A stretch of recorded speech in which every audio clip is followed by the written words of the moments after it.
You are listening to Keystone's Stock Talk Podcast, episode 69.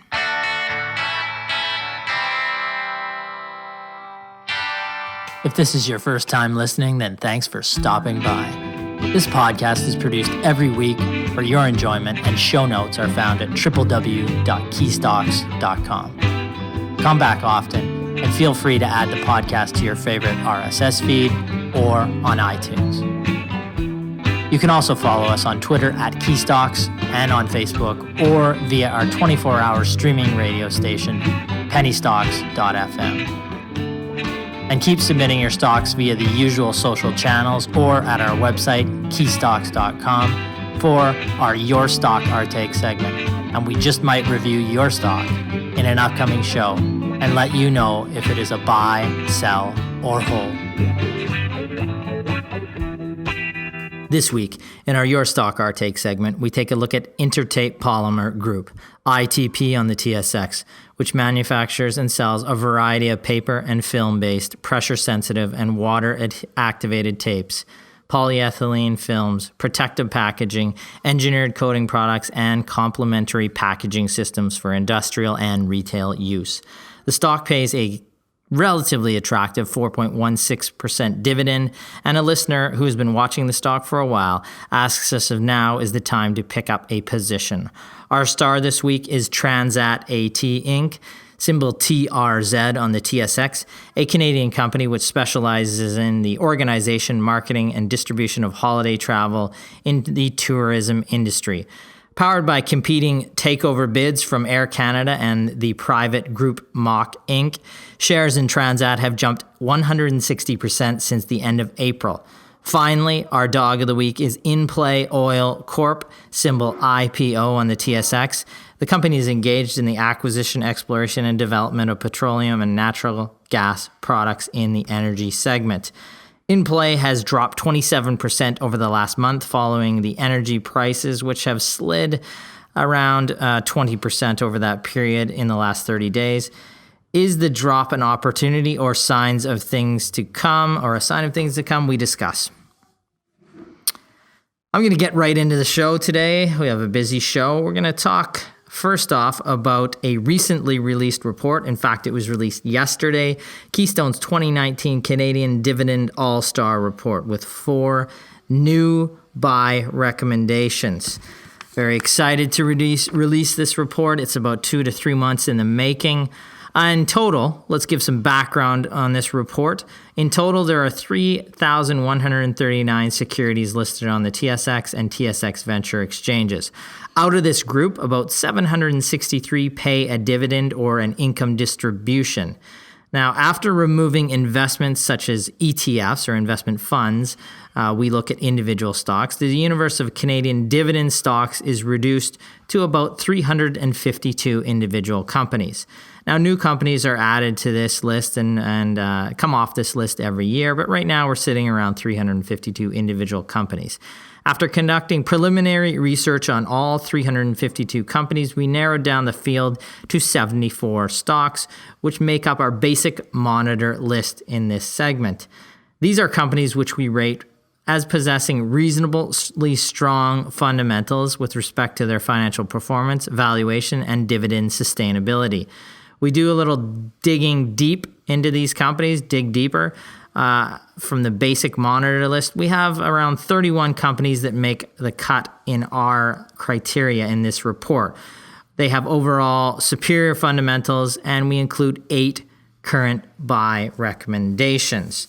Now, this report also contains research and analysis on 23 individual companies which make our top-tier monitor list. These are companies that stand apart from the overall universe of Canadian dividend stocks due to the overall superior fundamentals they possess, including growth, value, and a sustainability of their dividend.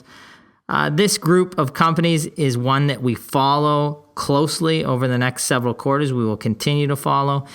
These companies are not current buy recommendations. However, we have vetted this list of quality companies and for upcoming recommendations this will probably form the basis for our upcoming recommendations over the next 6 to 12 months will come from that 23 individual company list. There may not be any from it, but it's more likely that we'll recommend from this list from any other lists we're looking at out there.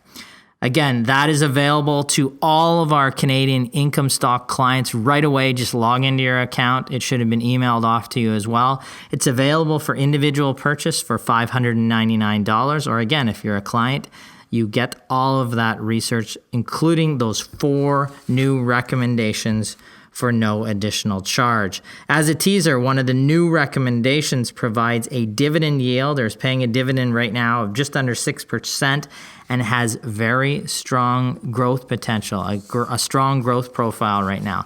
So a company that has a little bit higher risk level but pays that great dividend and has the potential for capital appreciation that we're looking at.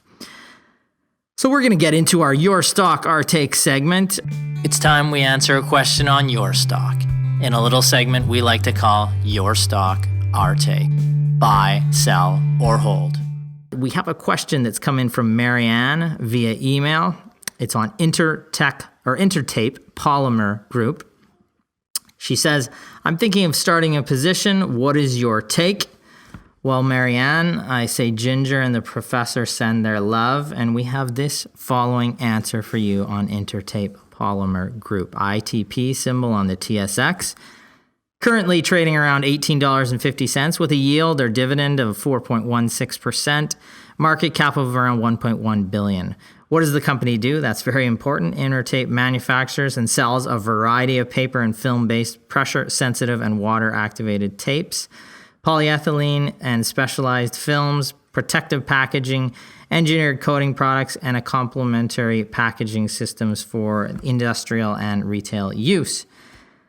So let's look at the company's most recent financials, the Q1 results. Revenue was up a healthy 17% to $277.9 million. Adjusted EBITDA increased even further, 26.7%.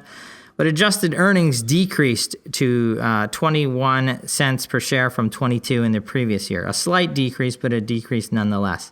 The decrease in earnings was a result of increased SG&A, interest, and income tax expenses in the quarter.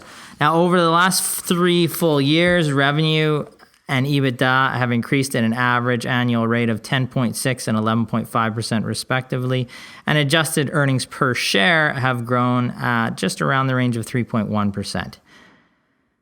The balance sheet. Debt levels are relatively high, but they're manageable right now. The Intertape ended the most recent quarter with total debt of $574.2 million and cash of $10.3 million. The company has a debt to equity ratio of around 2.2 and a debt to adjusted EBITDA ratio of 3.9 times. Now, our conclusion on this company, the company's price to earnings ratio right now is about 17.8 and enterprise value to EBITDA about 11.1. Good if the company continues to grow, just reasonable or slightly overvalued if the company does not grow. Now, we think they will grow, but they have to get there. Intertape is primarily a tape and protective packaging manufacturer. It is benefiting from the growth in online shopping due to the high packaging requirements of shipped products. Growth in revenues and adjusted EBITDA have been reasonably strong. However, adjusted earnings growth has been relatively flat for the past several years. The company, it's a strategic focus the company has right now in terms of moving forward and growth in the business. The company has invested heavily in growth initiatives over the last 2 years, and the plan is to start to see the benefits from this investment by 2019, 2020. We like the growth catalyst currently in place, but we need to see the company demonstrate the ability to increase earnings on a per share basis once again. In addition, the debt leverage is relatively high, and we would be looking for the company to reduce debt as free cash flow increases. We monitor it closely, and the stock has made it to our top tier watch list from over 350 dividend-paying stocks reviewed in Canada, and it was in a recent special report, Keystone's Dividend All-Star report, just released last week as a company we monitor. At this point, we are monitoring it for an entry point. Now our star of the week. From our Stars and Dogs segment, it's time for this week's Star. Transat A.T. Inc., symbol TRZ on the TSX, currently trades around $13.47, market cap of $505.5 million. The company's shares have risen over 134% since the end of April, and in the last week are up 15%. What does the company do? Transat is a Canadian company which specializes in the organization, marketing, and distribution of holiday travel in the tourism industry. The company's core business consists of tour operators based in Canada and Europe, which are vertically integrated with its other services of air transportation, distribution through a dynamic travel agency network, and value-added services at travel destinations and accommodations. What is driving the stock? On April 30th, 2019, the company announced it was in preliminary discussions with more than one party on a potential transaction involving the acquisition of Transat. The stock subsequently jumped from the $5.60 range to just under $10. Now, on May 16th, Transat announced it agreed to a 30-day period of exclusive negotiations with Air Canada, pursuant to a letter of intent contemplating a transaction by which Air Canada would acquire all the shares of Transat at around $13 per share. Now, on June 4th, the private company Group Mach Inc., the largest independent real estate developer and owner in Quebec, proposed the acquisition of Transat at $14 per share in cash, exactly $1 above the Air Canada offer.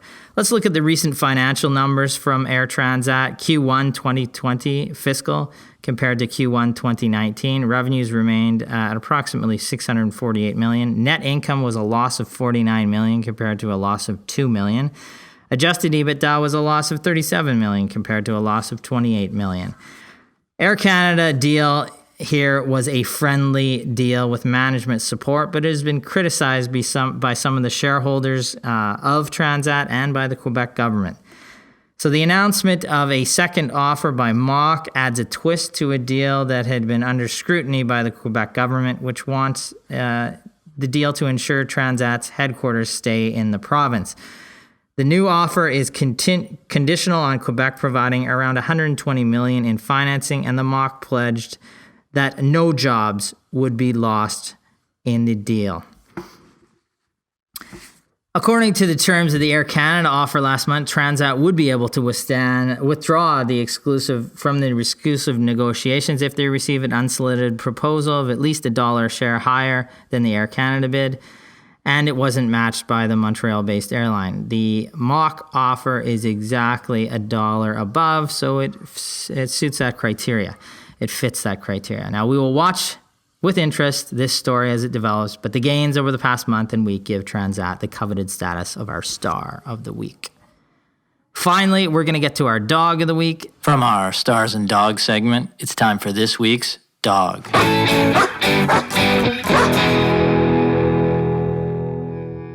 The company is InPlay Oil Corp, symbol IPO on the TSX. Currently 83 cents, market cap of $54.4 million. Shares in InPlay Oil have fallen 27% in the last month, 15% in the last week. What does the company do? InPlay Oil is an oil development and production company based in Calgary, Alberta, is engaged in the acquisition, exploration, development of petroleum and natural gas properties and the production and sale of crude oil, natural gas, and natural gas liquids. What has been driving the stock? Well, on May 8th, the company came out with its Q1 results. Revenues were about $19 million, so down 4% from $20 million the same period last year. Net income was $1 million compared to $1.4 million, so down 26%. Adjusted EBITDA was up around 21%. Now, in terms of InPlay Oil, the company has been on a gradual decline for the last year. Management seemed to be pleased in the conference call with the results, despite a somewhat negative shareholder reaction. There was no growth in revenue, so we can see a reaction being negative. With a price to trailing EBITDA multiple of 2.11, it appears to offer some level of value, but earnings are negative for the last 12 months. The declines in the energy prices over the last month, including a 21% decline in oil prices since the end of April, contribute to InPlay's oil or share drop, the losses in InPlay nevertheless give it the not so coveted status of our dog of the week. That's going to conclude our show for this week.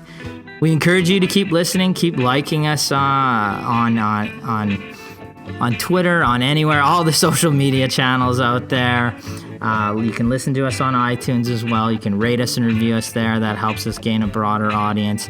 Again, for all our clients, I encourage you to log into your account. All our Canadian income stock clients, that new report just released with 4 new buy recommendations is out in the last week. So review that. There's some great information in that report. If you haven't become a client to that service yet, now's a great time with 4 new buy recommendations that you can get your income producing portfolio started today. Again, I'd like to thank all of the listeners for listening, and I wish you profitable investing.